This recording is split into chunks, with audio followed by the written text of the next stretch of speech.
It's moving. Lights. Ah, yeah, yeah. Am I supposed to not walk? Okay.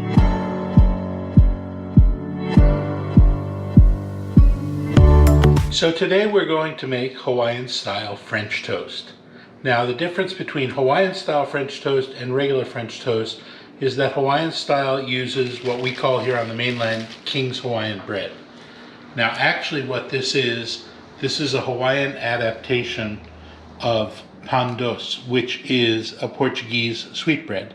And when I was growing up in Hawaii, they always called it King's Portuguese sweetbread. Of course, on the mainland, they now call it King's Hawaiian bread because it's not quite the same as pan doce. It's a little bit sweeter, it's a little bit softer. I'm glad to take handfuls of it and put butter on it and eat it for breakfast, but you know, generally it's all over Hawaii. It's made by a number of different companies. I have favorites other than King's, but here on the mainland, the only one we can really get is King's. So we're going to use that. The King's Portuguese sweetbread or the King's Hawaiian bread comes in two different types. They actually make rolls and other things, but here you can get the big round one. This is kind of the original. They also have the sliced one. I like the sliced one because it's easy. You don't have to cut it to use it for French toast. You can just take the slices out and soak them and make them into French toast. But sometimes for French toast you might want a big thicker slice, and that's why you can use this one, and you cut it in big thick slices and use it. The other thing about French toast is you want to consider it as a sort of a bread pudding. You're not going to just sit there and fry it. You're going to cook it at a low temperature, let it turn into a custard, and that's going to be your French toast. All right, so I am going to start this out. I actually got this many years ago from a recipe put out by the Hawaiian Electric Company. And they used to have a little TV show where they would give out recipes. I'm going to start with 2 eggs. I'm going to scramble them. I mentioned in a prior video, when you crack an egg, you want to crack it on the countertop. Don't crack it on the edge of the dish, because if you crack it on the edge of the dish, you're going to drive shells up into the egg, and you're going to wind up with eggshell in the egg. So it's better to crack it here. You want to scramble them up a bit. And then into this, you're going to pour about 1/2 to 3/4 of a cup of milk, cream, or a combination of milk and cream. Here we have a combination of milk and cream, just about 1/2 to 3/4 of a cup of that.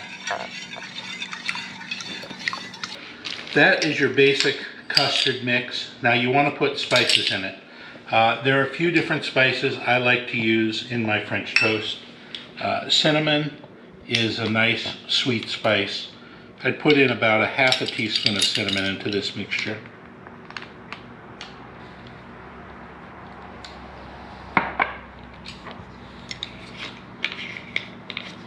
I also like allspice. Allspice is a very strong spice, so you don't want to put more than 1/4 teaspoon, even less than that if you want, but I'm going to use 1/4 teaspoon here.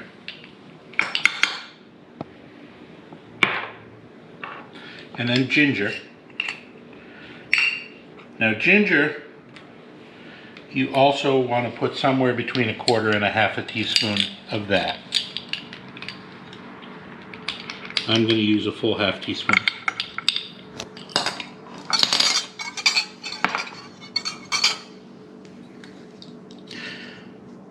Now, one of the other things you put in here, you want to put either lemon oil, lemon extract, or lemon zest, and that gives it a little citrus flavor. You also want to put in orange oil, orange extract, or orange zest. You want a couple of drops. This is very strong, and don't put in more than a couple of drops. Here we have lemon oil. It's got a cap that lets me dispense it by the drop, so I'm going to put in 3 or 4 drops. And that's enough. These are very strong spices, so you don't need a lot of it. You mix it up all together. You now have your custard. Now you want to take your bread and you want to soak it in there. And soak it for a little while. Don't just dip it and then put it in. You want to go ahead and let it absorb the custard and then you're going to lay it out on a sheet pan and let it absorb and dry a little bit.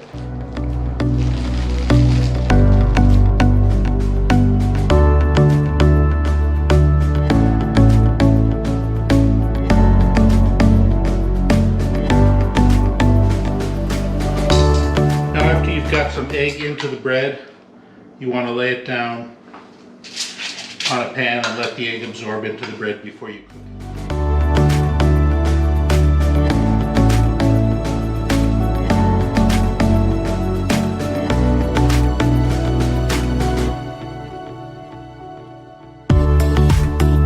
It's time to cook. You want to heat up a pan to about medium low. You don't want it too hot. Like I mentioned before, you want to cook these slow because you want to get the inside cooked, but you consider this to be sort of a stovetop bread pudding. So you don't want to fry it really hot. You want to get it fairly warm. Now these breads have been soaking for probably about 5 to 10 minutes. That gives the egg mixture a chance to absorb into the bread. That will also make the bread soft, so you don't want to use the tongs to pick them up or they're going to break apart. Instead, what you do is use a spatula to pick them up. And now you're going to cook these on medium to medium low for about 5 to 10 minutes. At some point, you'll flip them. They'll be done, cooked inside and outside, and I'll show you when that's ready.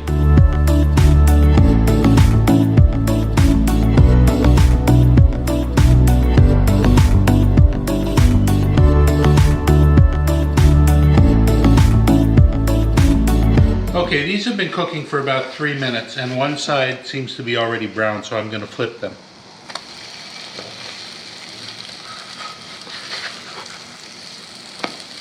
And now you want to cook these for another 3 to 5 minutes. Now one thing you see in every place that makes breakfasts in Hawaii is coconut syrup.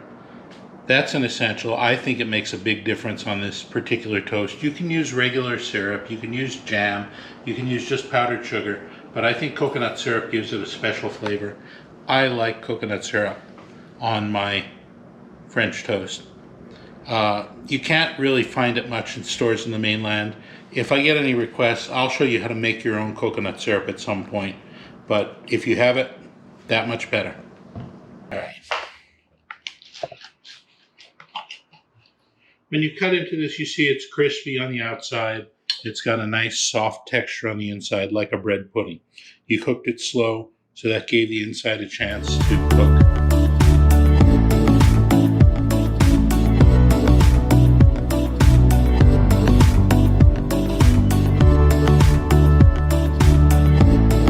This is good. It's got the crispy texture on the outside.